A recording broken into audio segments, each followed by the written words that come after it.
Assalamualaikum warahmatullahi wabarakatuh. Alhamdulillahirrabbilalamin. Wabihi nasta'inu ala umurid dunya waddin. Wassalatu wassalamu ala asrafil anbiya'i wal mursalin Sayyidina wa maulana Muhammadi wa ala alihi wa sahbihi wa barik wa sallim ajma'in. Bismillahirrahmanirrahim. Yang pertama, kami selaku kelompok ke-9 dari matkul Sejarah Pendidikan Islam. Di sini kami akan menerangkan sedikit pembahasan dari masa 3 kerajaan besar atau masa peradaban 3 kerajaan besar Islam. Maaf ya, ini kurang saya tambahi, masa 3 kerajaan besar Islam yang beranggotakan: 1. Saya sendiri, yang kedua Mas Muhammad Khairul Rifai, yang ketiga Mbak Nisa Baiz. Ya, yang selanjutnya, pada ini topik pembahasan. Awal muncul 3 kerajaan Islam. Yang kedua, perkembangan 3 kekuasaan kerajaan Islam. Yang ketiga, sebab runtuhnya 3 kerajaan Islam tersebut. Yang dari awal muncul 3 kerajaan Islam dari kerajaan Turki Utsmani di Turki. Pendiri kerajaan ini adalah bangsa Turki dari kabilah Oghuz yang mendiami daerah Mongol dan daerah utara negeri Cina. Sebuah kelompok muslim di bawah pimpinan Ertugrul yang mengabdikan diri kepada Sultan dinasti Saljuk Rum di dataran tinggi Asia Kecil. Ertugrul meninggal dunia tahun 1289 Masehi. Kepemimpinan dilanjutkan oleh putranya, yaitu Utsman bin Ertugrul bin Sulaiman Shah bin Kia, dan seterusnya.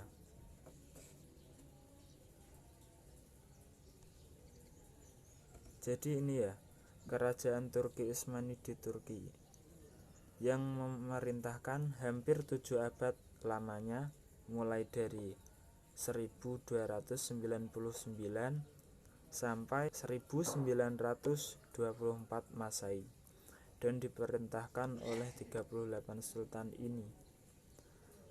Dari mulai Utsman I, dilanjutkan Orkhan, kemudian Murad putra Orkhan,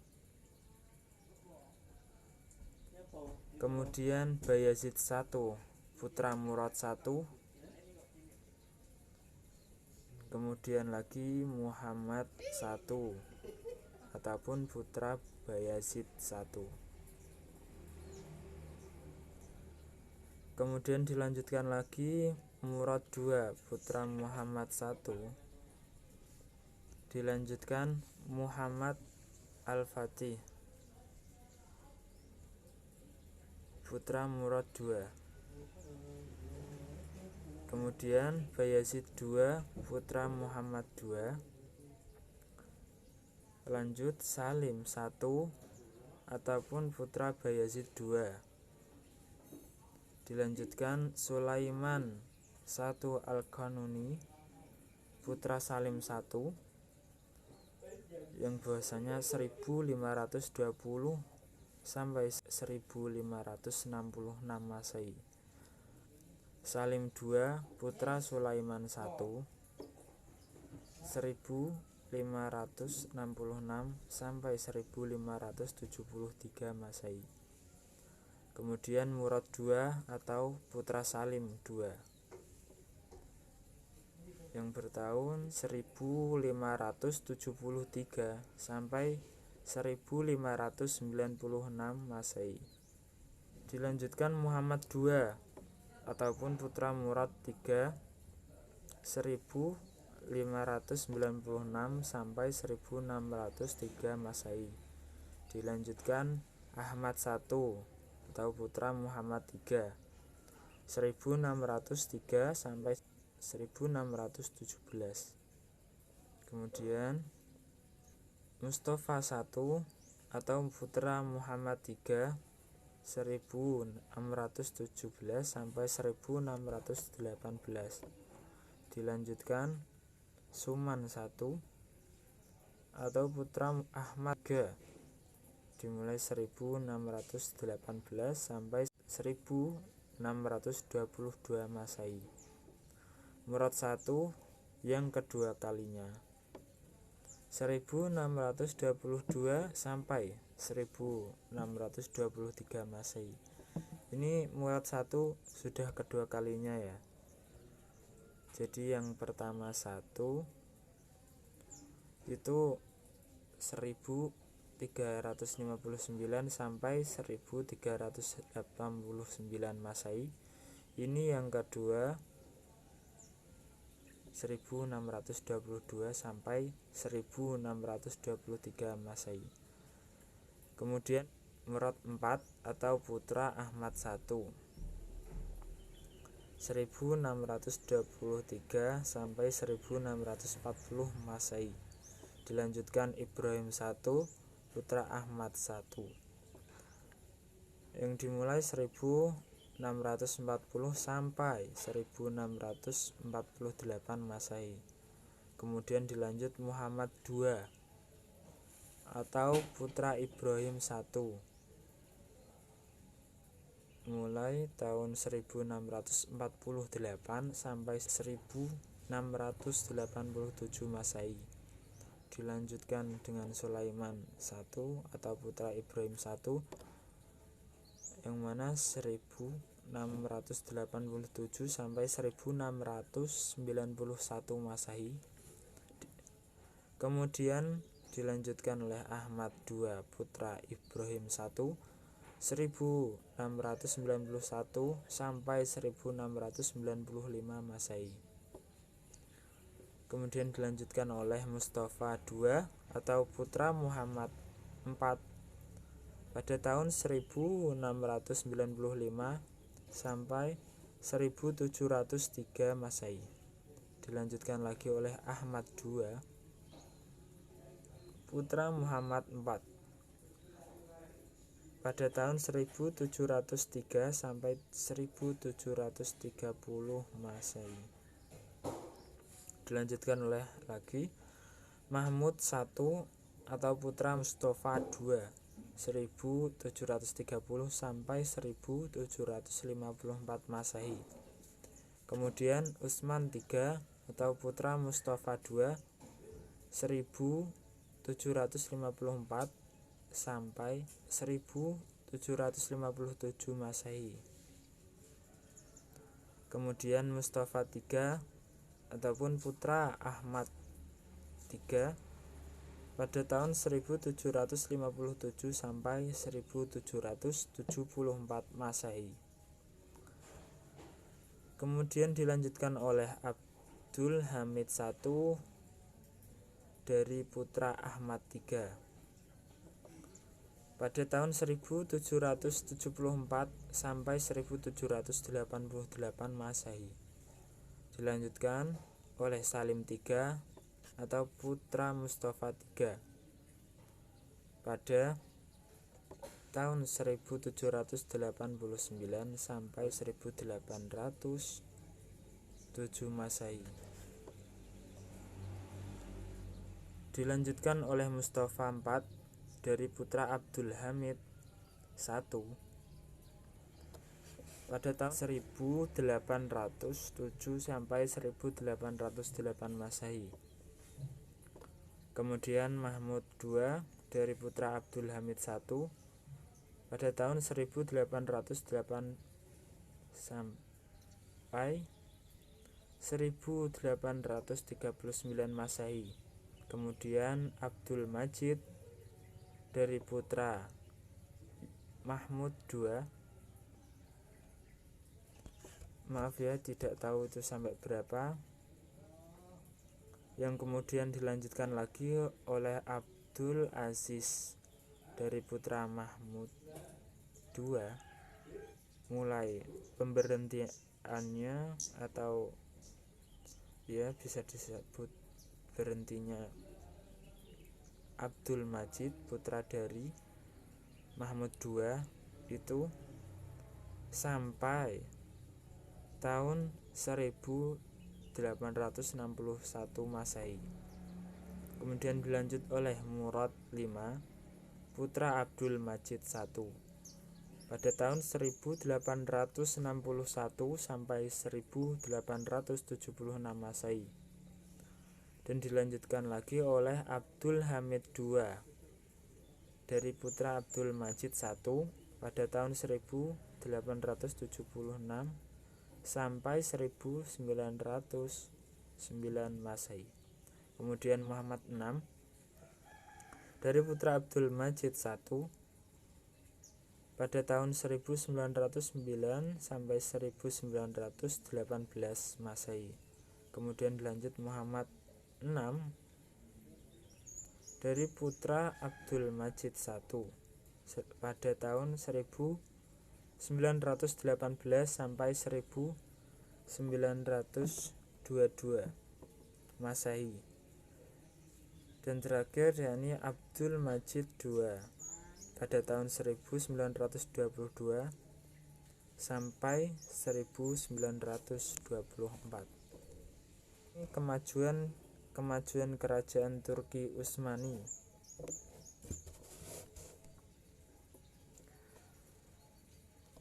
Mulai di bidang kemiliteran dan pemerintahan. Kekuatan militer kerajaan ini mulai diorganisasi dengan baik dan teratur pada masa pemerintahan Sultan Orkan pada tahun 1336 sampai 1359 Masehi, mengadakan perombakan dalam tubuh organisasi militer dalam bentuk mutasi personel pimpinan dan perombakan dalam keanggotaan. Bangsa-bangsa non-Turki dimasukkan sebagai anggota, bahkan anak-anak Kristen yang masih kecil diasramakan dan dibimbing dalam suasana Islam untuk dijadikan prajurit. Program ini ternyata berhasil dengan terbentuknya kelompok militer baru yang disebut pasukan Janissary atau Inkisyariah.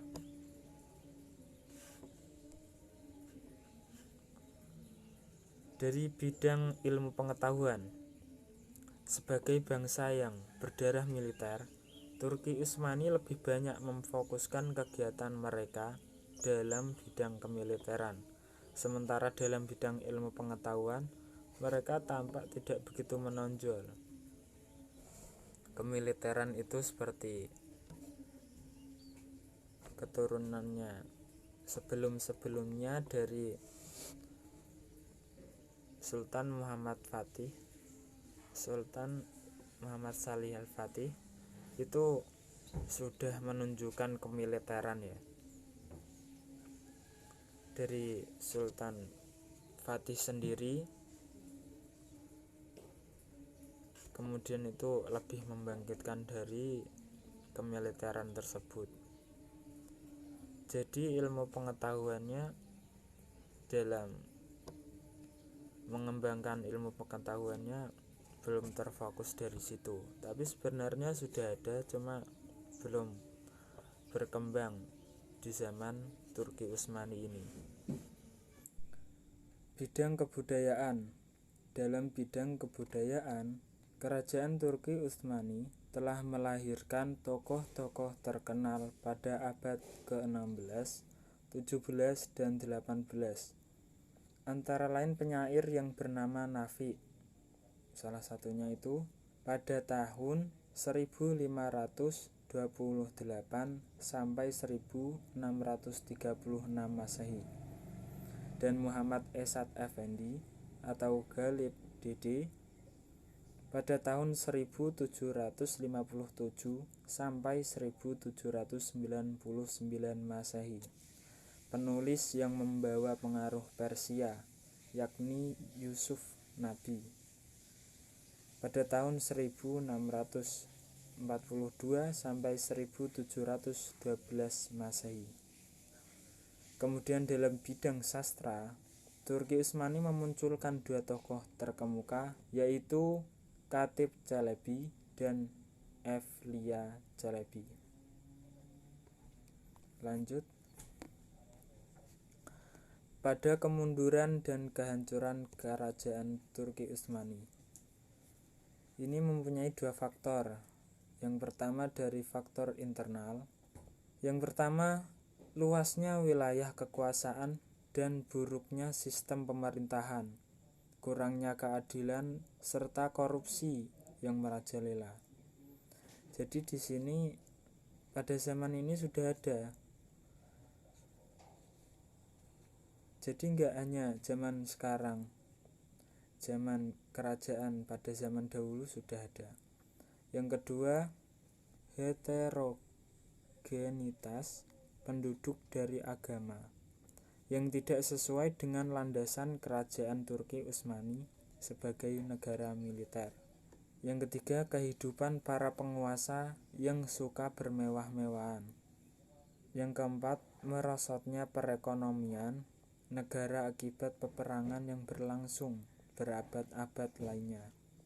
Yang kedua, dari faktor eksternal, mulai dari pertama, timbulnya gerakan nasionalisme di kalangan bangsa-bangsa yang tunduk pada kerajaan Turki Utsmani. Kemudian melemahnya militer kerajaan Turki Utsmani dikarenakan ketidaktersediaannya persenjataan yang lengkap. Dilanjut, kerajaan Safawi di Persia.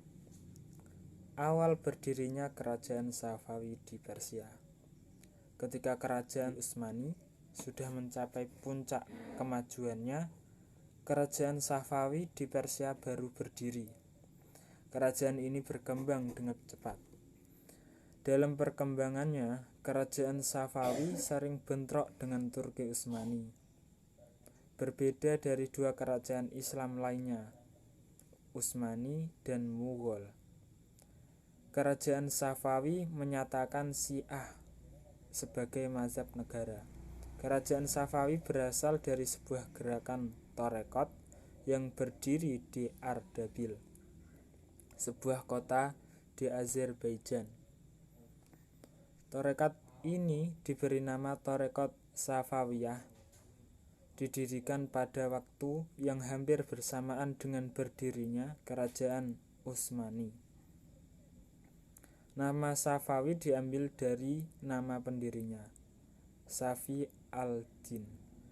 Pada tahun 1252 sampai 1334 Masehi. Dan nama Safawi itu terus dipertahankan sampai Torekot ini menjadi gerakan politik. Bahkan nama tersebut terus dilestarikan setelah gerakan ini berhasil mendirikan kerajaan. Lanjut pada langkah-langkah yang ditempuh Abbas I dalam memulihkan politik kerajaan Safawi. Yang pertama, mengadakan pembenahan administrasi dengan cara pengaturan dan pengontrolan dari pusat. 2. Pemindahan ibu kota ke Isfahan.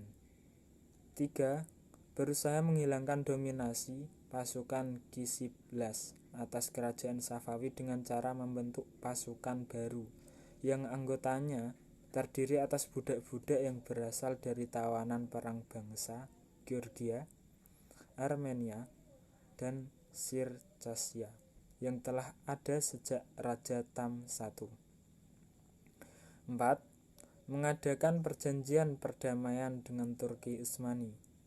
5. Berjanji tidak akan menghina 3 khalifah pada khotbah Jumat. Dilanjut pada kemajuan kerajaan Safawi. Dari yang pertama, bidang ekonomi. Bukti nyata perkembangan perekonomian Safawi adalah dikuasainya Kepulauan Hormuz dan pelabuhan Gumrun diubah menjadi Bandar Abbas pada masa Abbas I. Maka salah satu jalur dagang menghubungkan antara timur dan barat sepenuhnya menjadi pemilik Kerajaan Safawi. Di samping di sektor perdagangan, Kerajaan Safawi juga mengalami kemajuan di sektor pertanian, terutama di daerah Bulan Sabit subur atau yang disebut fertilization. Dari bidang ilmu pengetahuan, bangsa Persia dalam sejarah Islam dianggap berjasa besar dalam perkembangan ilmu pengetahuan. Maka tidak mengherankan apabila kondisi tersebut terus berlanjut, sehingga muncul ilmuwan seperti Baha al-Din Asyirazi, Sadr al-Din Asyirazi, Muhammad al-Baqir al-Din Ibnu Muhammad Damad, masing-masing ilmuwan di bidang filsafat, sejarah, teologi, dan ilmu umum. Sekian, dengan ini akan dilanjutkan oleh Mas Rifai. Kemajuan Safawi dalam bidang seni. Kemajuan seni arsitektur ditandai dengan berdirinya sejumlah bangunan megah yang memperindah ibu kota kerajaan ini. Sejumlah masjid, sekolah, rumah sakit, jembatan yang memanjat di atas Zenrut dan istana Kil Sultan kota Isfahan turut diperindah dengan kebun wisata. Kemunduran dan kehancuran kerajaan Safawi. Sebab-sebab kemunduran dan kehancuran kerajaan Safawi ialah konflik berkepanjangan dengan kerajaan Turki Utsmani. Ketika mencapai kedamaian pada masa Abbas ke-1, tak lama kemudian Abbas meneruskan konflik tersebut dan tidak ada lagi perdamaian antara kedua kerajaan besar Islam itu. Sebab lainnya yaitu dekadensi moral yang melanda sebagian para pemimpin kerajaan Safawi seperti Sulaiman yang pecandu berat narkotika serta kehidupan malamnya. Begitu pula dengan Sultan Husain. Penyebab penting lainnya yaitu karena pasukan Gulhan tidak memiliki semangat perang yang tinggi seperti Silbah. Awal mula kerajaan Munghal. Kerajaan Munghal didirikan oleh Zainuddin Muhammad Babur yang lahir pada tanggal 24 Februari 1483 Masehi. Ayahnya bernama Umar Syekh Mirza, keturunan kelima Timur Leng, seorang Amir Fargana. Sedangkan ibunya adalah seorang putri keturunan langsung Jakutai putra Cekhan pada tahun 1494 Masehi. Ayahnya wafat dan usianya ketika itu baru 12 tahun.